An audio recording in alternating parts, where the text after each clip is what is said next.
This is Felix Daniel Kinabo, a person of statement on Obama Foundation Scholars Program at Columbia University as a candidate and an applicant for this scholarship. Due to the fact that we live in an underdeveloped world, and that some of the privileges that we miss is the learning. Uh, from my undergraduate program, I've been sponsored by the state. Uh, since I come from a family of low income, I find it very challenging to further my studies.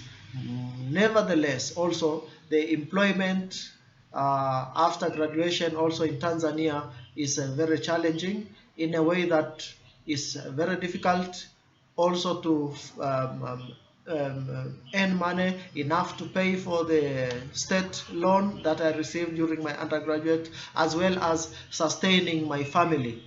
My father is deceased and my mother is unskilled, and she is working on agricultural field in a small scale.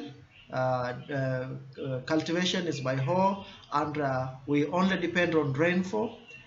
We cannot afford to have to modernize our agriculture. Also, the land is limited. We do not have enough land space. Should we even have to afford the modern agriculture, we cannot afford to have.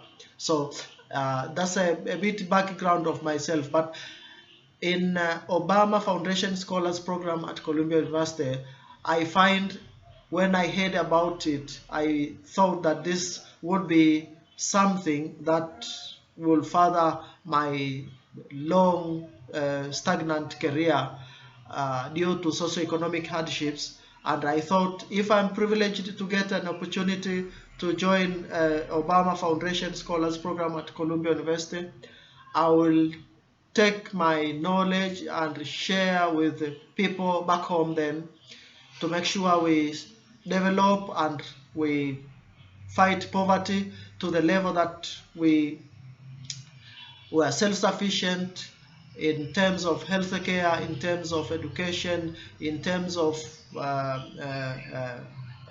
life standard, so to speak, because in most cases it's hard to afford to get even the 3 meals here because of the economic hardships, the circulation, the opportunities that are available out there. They are not that enough for both of us, for all of us, and the level, the standard of life is still very low, struggling. We also know that we need to have a good life, but that needs to be worked upon. And it's not in 1 year or 2 years that we're going to have this kind of life universally in entire Tanzania. But it will take time until we gather experience and expertise from around the world and see how people, how nations that have evolved into a modern economy, into modern life standard, into modern education system, into modern health facility systems, how they manage to get there, and at least share and take this knowledge, do the horizontal technology transfer into our country. I know it's very expensive. It's very expensive thing when you do technology transfer, but a bit by